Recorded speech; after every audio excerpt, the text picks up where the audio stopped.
नमस्कार, माझं नाव गणेश बबन आडागळे. मी 1992 पासून या भागामध्ये बघतोय की आजपर्यंत लोहियानगरच्या प्रभागामध्ये बरेच नगरसेवक आले, बरेच नगरसेवक होऊन गेले, परंतु बाप्पू साहेबांसारखं काम कोणत्याही नगरसेवकांनी या प्रभागामध्ये केलेलं नाही आहे.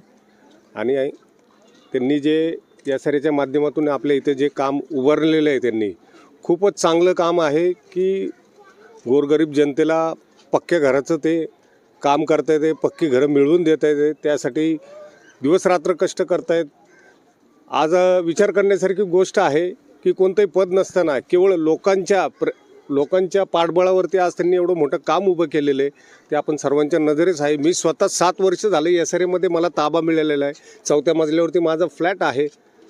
म्हणजे झोपडपट्टीतून फ्लॅट सिस्टीममध्ये गेल्यानंतर कसं माणसाचा विकास होतो ह्याचा स्वानुभव आहे.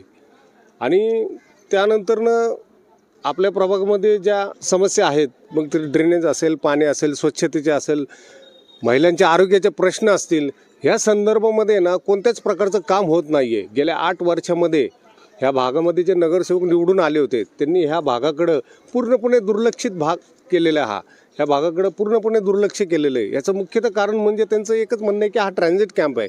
ट्रान्झिट कॅम्प जरी असला तरी तो नगरपालिकेच्याच हद्दीत येतो ना, तिथेही माणसंच राहतात. त्यांचाही त्यांनी विचार केला पाहिजे आणि त्या पद्धतीने त्यांच्या ज्या आरोग्याच्या सोयीसुविधा असतील किंवा स्वच्छतेच्या सोयीसुविधा असतील किंवा पाण्याच्या समस्या असतील किंवा ड्रेनेजच्या समस्या असतील हे सोडवल्या पाहिजे. हे प्रत्येक नगरसेवकाचं काम आहे. परंतु ते गेल्या 8 वर्षामध्ये इथं कोणत्याच प्रकारचा विकास झालेला नाही आहे.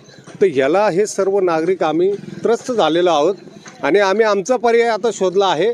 तो म्हणजे आमच्या भागातले जे माजी नगरसेवक, लोहियानगरचे उद्धारकर्ते जे आहेत, माननीय बाप्पूसाहेब कांबळे यांची कन्या मृणालताई बाप्पूसाहेब कांबळे ही या प्रभागातून काशेवाडी हरकानगर या प्रभागातून अ गटातून उभी आहे. तिचं चिन्ह आहे कमळ. आणि येत्या 15 तारखेला आम्ही सर्वजण मिळून सकाळी त्या मतदान केंद्रावर जाऊन कमळाच्या चित्राचंच बटन दाबणार आहे, हे मी ठामपणे सांगतो. आणि मृणालताई यांना प्रचंड बहुमताने निवडून आणणार आहे, हे 100% पावती आहे माझ्याकडून. भाऊ, एकच प्रश्न आहे. मागे बघितलं तर त्या वायरी नेमक्या लटकल्या, एवढ्या भयानक परिस्थितीत लोक राहतात. अहो, एवढ्या भयानक परिस्थितीमध्ये वायरीच नाही तर उंदीर, घुशी वगैरे हे सगळ्या गोष्टींचा इथं त्रास आहे. पावसाळ्यामध्ये एवढी भयानक परिस्थिती असते, त्यातून त्या लहान मुलांना त्यांचं नाही का संगोपन करणं, त्यांना शाळेत आणणं नेणं. पत्र आहे ना. हो, असं झालंय का कधी करंट उतरला किंवा काय? हां, 2-3 घटना झाल्यात, परंतु कुठलीही जीवितहानी न होता व्यवस्थित हे झाले. कारण बाप्पू साहेबांचे जे कार्यकर्ते ते लगेच धावपळ करून अशा मदतीच्या वेळेस लगेच हजर राहतात आणि योग्य ती मदत मिळतात. आणि बाप्पू साहेबांचं ऑफिस किंवा घर एक अशी जागा आहे की तिथं रात्री 2 वाजता जरी जाऊन संकटाच्या वेळेस माणसांनी दार वाजवलं तर ते दार उघडतं आणि अपेक्षित मदत मिळते. अवघड आहे. म्हणजे पुण्यात पण असा भाग आहे की जिथं लोक जीव मुठीत घेऊन आहे. बघा ना, तुम्ही तुमच्या नजरेने बघा आणि विचार करा. आणि यातून जर सगळ्यांना बाहेर निघायचं असेल, पक्क्या घरात जायचं असेल तर एकच पर्याय मृणालताई बाप्पूसाहेब कांबळे आणि कमळ.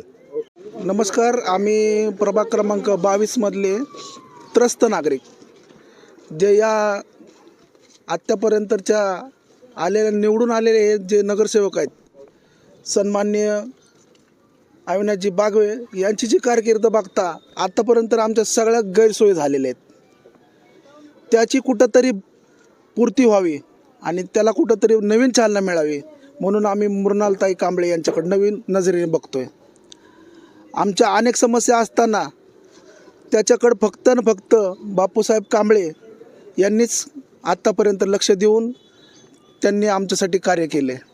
आत्तापर्यंत जे कार्य बापूसाहेब कांबळेंनी केले त्याला पाठबळ एक राजकारणातनं मिळावी म्हणून मृणालताई कांबळे ह्याच आमच्या आदर्श नगरसेविका बनणार आहेत. हे आम्ही त्यांच्या दृष्टिकोनातनं त्यांच्याकडे बघतोय.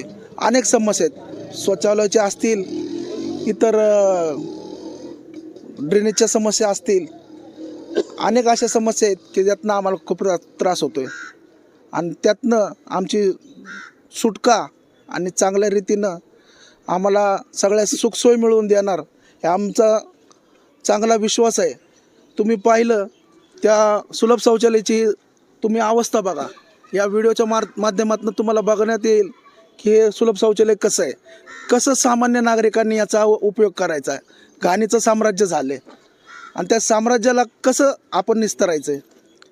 तर ह्याच्यासाठी एकच आम्हाला विश्वास दिसतोय, पर्याय. ते मृणालताई ह्याच पर्यायी आम्हाला दिसत आहेत. आणि त्यांचं काम आणि त्यांचं जी आमच्याबद्दलची भावना आहे त्या आम्हाला त्याच्यामुळे विश्वास आहे की मृणालताईच करू शकतील. त्या कुठल्या चिन्हावर आहे माहिती आहे? त्या भारतीय जनता पार्टीच्या चिन्हावर प्रथमतः निवडणूक लढवत आहेत. त्यांचे चिन्ह आहे कमळ. अ गटातील त्या उमेदवार आहेत अनुसूचित जातीतल्या. माझं नाव विशाल लक्ष्मण मांढरे. मी राहणार लोहानगरमध्ये. आज आमच्या वस्तीत, आमच्या परिसरात एवढी घाण आणि एवढी म्हणजे आता तुम्ही डोळ्यांनी बघताय, इथले नगरसेवक स्थानिक नसल्यामुळं बाहेरचे जे लोक होते, 4 नगरसेवक आपलेच होते पण BJPचे, पण उपयोग झाला नाही. उपयोग नाही झाला त्यामुळं आत्तापर्यंत आम्ही या घाणीत राहतो. आम्हाला फक्त बापूसाहेब कांबळे, त्यांची मुलगी मृणाल बापूसाहेब कांबळे यांना मतदान करणार आहे. आम्ही स्थानिक फक्त नगरसेवक आम्ही हुडाकणार आहे. आज जे बी झालं मोदी साहेबांच्या आहे नेतृत्वाखाली की स्मार्ट देशाचा विकास होतो.